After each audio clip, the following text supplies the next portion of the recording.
so happy to have you back, Kaziah Hancock, because of our history of deep religious indoctrination that is not kind or inclusive to the rest of the world.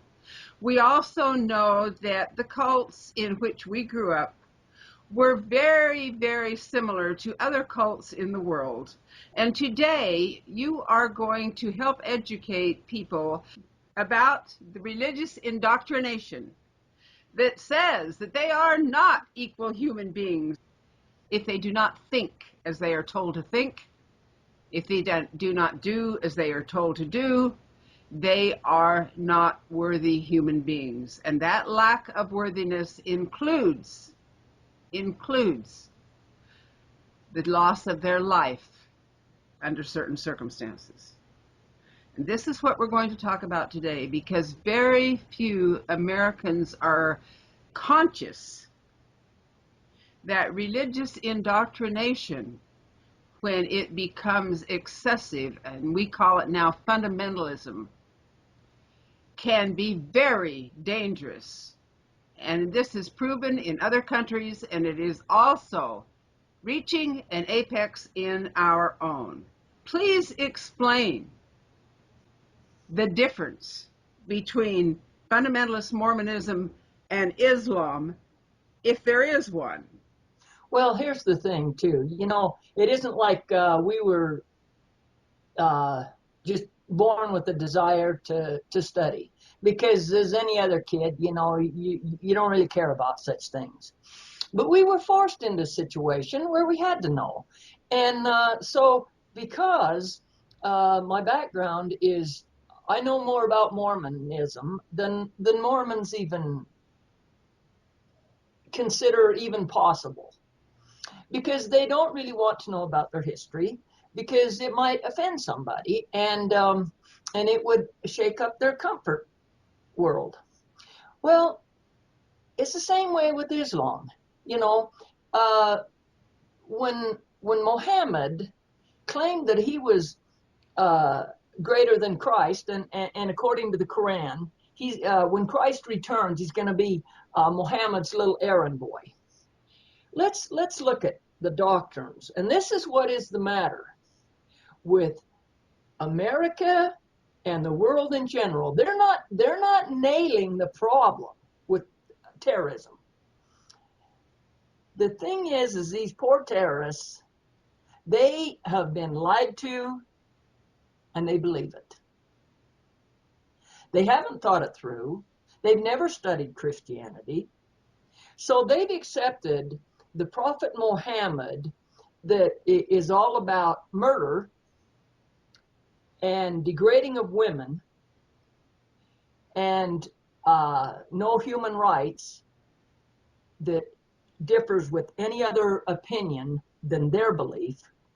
I'm going to intercept right here, because a lot of people think that that isn't true, but the basic doctrines are there within that faith that say what you said, aren't they? And that's exactly right. See, here's the point. They'd say, well, you know, there's the radical Islamists, and then there's the regular Muslims. Okie dokie. Just like Mormonism.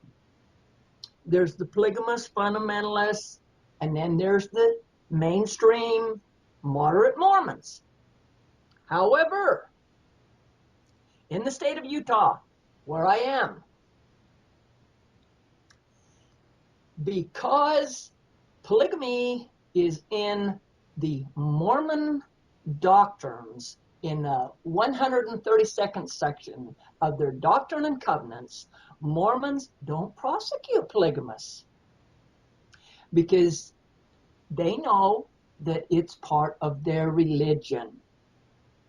It's the same reason why Muslims don't do anything to turn in their radical Islamic terrorist brethren. Because they know that inside their book, in the Quran, it says, somebody doesn't believe the way you do, you can lie to them, you can steal from them, you can beat them up, chop their head off, burn them up, it don't matter. The more you kill of the infidel that doesn't believe what they believe, then you're going to go to heaven and supposedly, for a man, have 17 virgins. Here we've got Mormons that believe that they have to work their way to heaven. So Joseph Smith's idea of how to get to heaven is by doing all the things that he laid out in the Book of Mormon, Doctrine and Covenants, Pearl of Great Price. Work your way to heaven. How sad is it that both Muslims and Mormons have never listened or heard the words that Jesus said? I mean, here's Islam. It wants a person to blow themselves up. Women are beaten, raped, robbed, degraded, thrown boiling water on them. Nobody prosecutes those buggers for doing that to a woman because they're less than the man in the eyes of Islam. And here's Christianity. Christ loves women. He respects women. He even forgave the harlot and little children. And so you've got somebody that here Christ came to say, when somebody doesn't believe the way you do, even if they've wronged you, forgive them. Vengeance is mine, not yours. Just opposite of Islam. Why in the world a person would want to carry guilt and sin and degradation and being less than another human being? These two religions that embrace that philosophy, like Mormonism. Oh, you don't hold the priesthood. You women, you cannot communicate with heaven like the man can. Excuse me? That's not what Christ said. He said, any man, woman, or child that will pray to them in all sincerity and give their life to him, he will hear their prayer. You could say that about the people that gave us birth. Look at our own history. Look how they cling to their suffering. They're actually save up suffering as a reward that they're going to collect on in heaven. They actually are terrified to believe in anything else because they will be damned. How in the world can you reach them? Well, darling, that's why we're doing the interview. We can only try. You know, I know their minds are made up. Don't confuse them with the facts. I get that. I run into it every day, and they look at me like, shut the blankety blank up, you know. But I care. And all my Mormon friends, I love them. Hey, in fact, in Project Compassion, you know what? I couldn't even got this far without them because they helped me financially. They helped cover the shipping. They donated funds. They're beautiful people. And I dearly love them. And you know what? But I'll do for them what they may never consider doing for me. I'll lay it all out there. They can swear at me, they can spit at me, they can do anything they want. But I'll tell them the truth, whether they want to hear it or not. I think one of the very, very important things to perhaps use as a tool to open people's hearts is to ask them just for a moment to consider that we are all of us, under one creation, one life, one spirit. You can call it anything you want. We were united by one creator. Why would one creator decide that any portion of his children were not worthy of learning, loving, growing, and if they didn't think like you could just kill them? That's not logical of any loving God. No just God would do that. And he most certainly would not discriminate according to the color of their skin. Well, let's look at it this way. Have you ever noticed that people that are terribly insecure try to prove that they're not insecure by dominating other people? They hate other people that are a different color, a different nationality, a different religion, a different nation, even a different point of view. Exactly. Yeah, it's a cheap shot. We need to reach across and realize that it's okay to have different points of view. It is not okay to hate and destroy each other because of them. Through those different points of view, we learn which ones are right or wrong. If we have an open mind, we learn which ones are kind and which ones aren't, which ones make us grow and learn and which ones don't, which ones lift us up and which ones destroy us. There's Yeah. a message in that. Well, and look, when your whole life is how can you blow yourself up and be a mass murderer, serial killer, uh, then you're not creating, you're not building, you're not designing, you're not artistic, you're not singing, you're not dancing, you're not inventing. How is that possible? If their whole life is spent on hatred and you see, it's easy to pull the trigger of a gun. Gosh, that don't make nobody nothing. Well, That's a cheap shot. You know, it's really hard to invent something. It's really hard to figure out farming, how to cultivate the ground, how to plant a seed, to know its special needs, that nurturing and make it grow. It's easy to throw a match and burn down a forest. No, sir, that doesn't make a man a man. A man is made when he'll embrace the truth, even when it hurts his little feelings.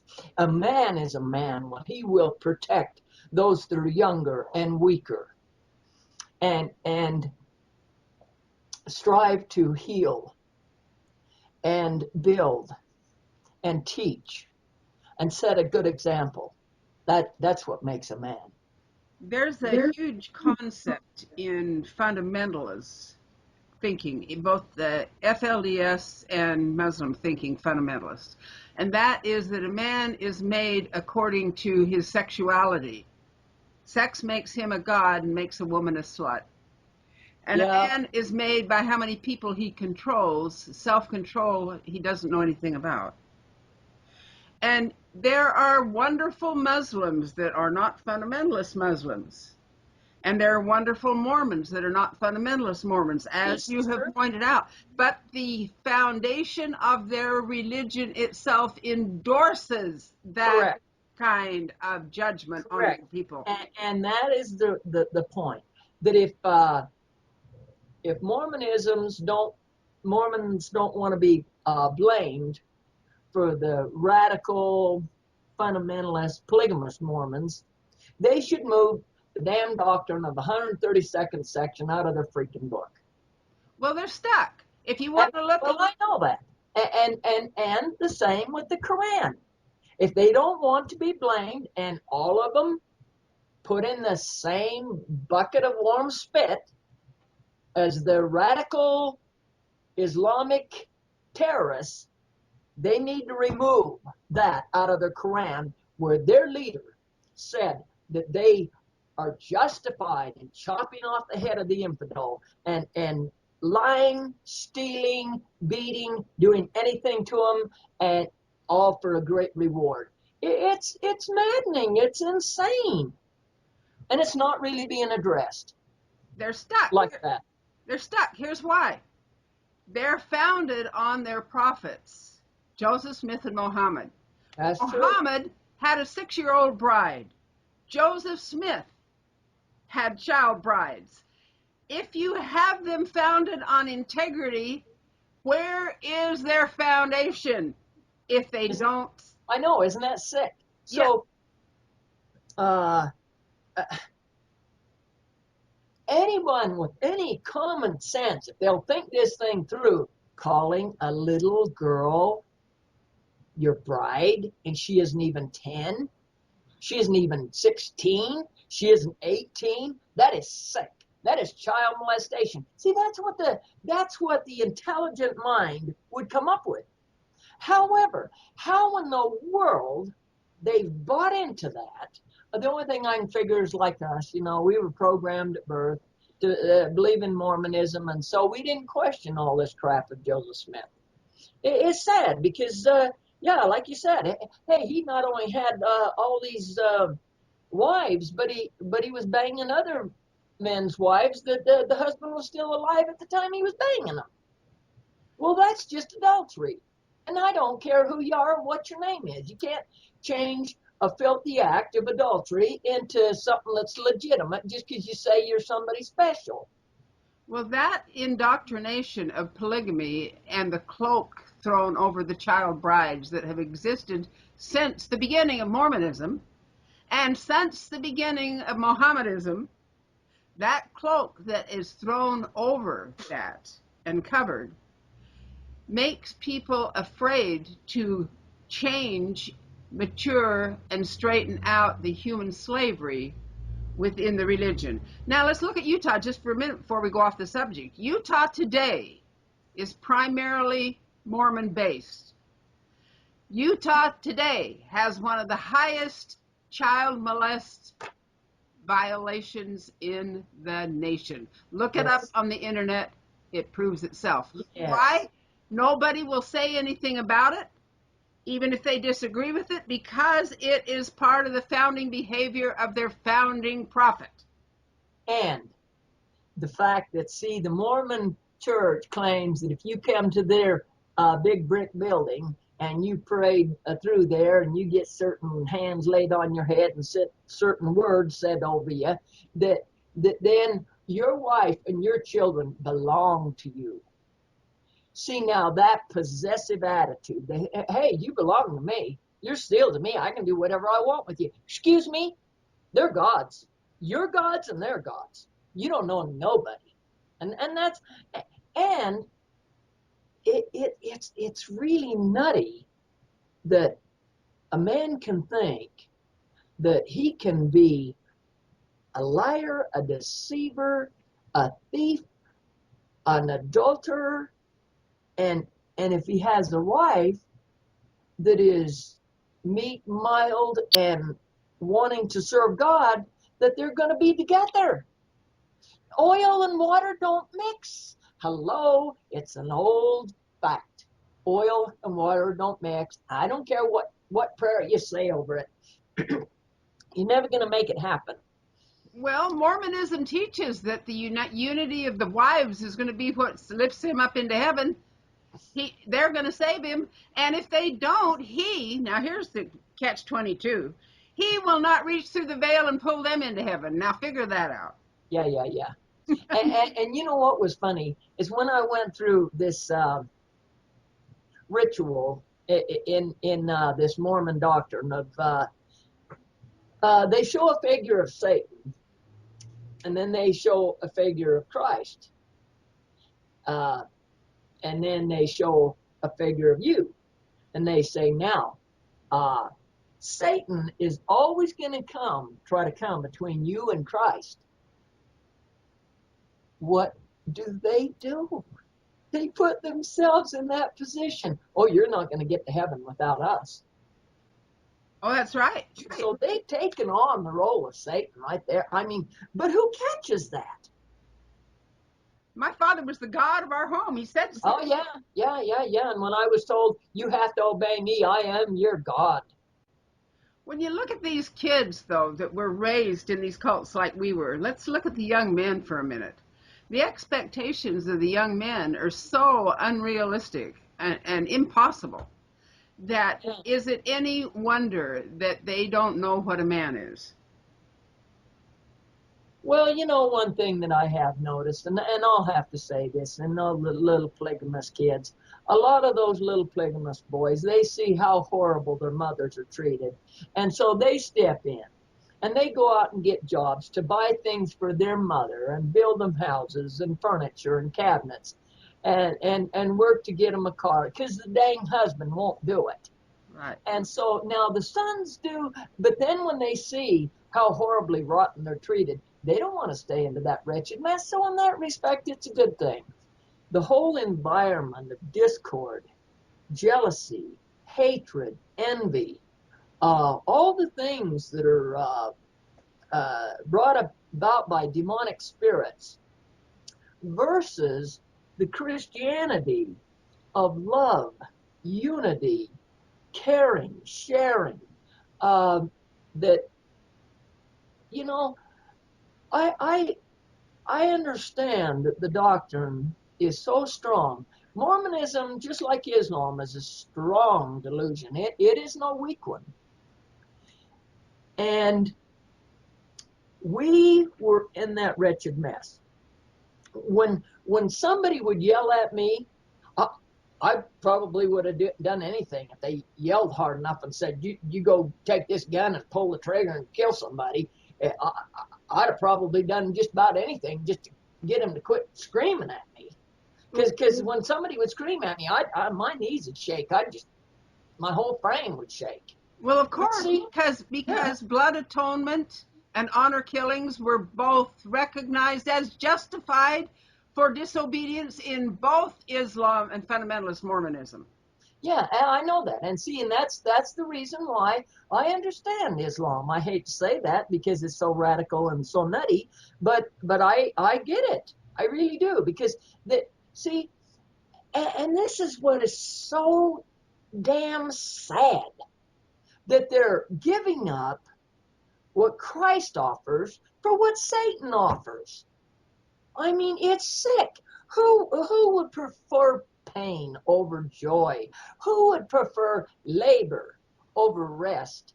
Who would prefer jealousy and envy and strife and malice and beatings over love and compassion? But that's what they're accepting. That's what they're embracing. And for women in Islam to raise children to honor Muhammad, God forbid. But You know, I mean, they don't know any better. oh, They don't know any better anymore than we honor I Joseph know they Smith. don't know any better, darling. That's why they flip we're doing this interview. Yeah. Minor details, huh? The kids that blow themselves up, killing people, the human bombs, they've been promised 70 virgins in the next life. You know, even Mormons have said, well, do you think there's polygamy in heaven? And some Mormons have said, well, if there isn't, I don't want to be there. Well, excuse me? And what did Christ say about it? There's not marriage nor given in marriage. That's why they do all their marrying here. They marry everybody here and tell them it's going to be for eternity because you can't get married there. It's against the rules. Yeah, well, it's what they have been sucked into, what they consider as a beautiful lie. But I don't think any lie is beautiful. Well, Or, you talked about being terrorized about somebody screaming at you and carrying out any act. The reason we carried out any act or thought we had to is because we would be damned if we didn't have blind obedience. that is That correct. having been said, when we talk about the honor killings and the Muslim terror acts, we had them in our own people. Look what Yes, we did. Absolutely. Erbil LeBaron murdered approximately 30 people according to Wikipedia. Now they're saying 40 because they haven't found all the bodies. And we both know very well the fear of death that hung over our head for disobedience. That mass murderer was my brother-in-law's brother. And look at Brigham Young. Look at Porter Rockwell. All the killings that he did in the name of blood atonement. It's a basic foundational doctrine. That's the point. That's right. Now we have, according And to they get very upset when you compare Mormonism to Islam. But excuse me, you've got to look at it. And another thing is where Joseph Smith, just like Muhammad, says that his books and his writings are greater than that of the Bible and greater than that of Christ. Oh, Lord. well, What a deception. it does make me smile a little bit when I think of the fundamentalist Mormons promoting polygamy, imagining that if polygamy is left alone, they're going to have all this power again. And yet, if polygamy is left alone, their Muslim brothers, who outnumber them in the United States 5-1 already, Mm-hmm. they're not going to allow any freedom to those infidel Mormons or fundamentalist Mormons or any other infidel, because the Muslims will take it away from them. That's where we are, kiddo. To teach people love and understanding when they're filled with fear is an ultimate challenge, because hurt people hurt people. That's true. And abused people go on to be abusers. Yes, they do. Little boys that have been homosexually raped, they tend to go on and rape another Right. young kid. And for a fact, when that happens to a child, either male or female, they're wrecked. I mean, they're mentally buggered up. They don't know how to take the leap from the insanity that they've been dealt to what would be normal and permissible and justifiable in the name of God. It's very hard. And just like after I got out of that wretched mess at Prisons of the Mind, I'll tell you, I was a wreck. Talk about PTSD, post-traumatic stress disorder. I didn't even know if I would even dare consider getting married after how many times I'd been forced to submit to this horrible sexual predator. And I mean, I wanted to be normal, but I knew that it was a far stretch for me. And so, thank God I was able to legitimately, what I mean by that is honestly fall in love with someone and at least experience a beautiful companionship with a man versus just having all that hell in my background is my memory of what was normal. Well, you're very fortunate, because so many of the women that grew up in fundamentalist polygamy never experienced anything except rape, domination, degradation, abuse related to sexuality. They never knew that sexuality could even be a positive thing, because it was never about them. Never about them. Yeah, They were yeah. not, they were used, not included. Statistics worldwide, done by many researchers, many of them, you can look them up on the web, have proven that there is more crime, more neglect, more abuse, more child rape, more child abuse, more poverty in polygamy by far than in monogamy. These are children raised up virtually without a father. He's a dictator. They don't have a dad. You know what? If the man that claims that he should do that, if he's willing to bust his ass to work 5 jobs to support them, I wouldn't really give a rat's rear.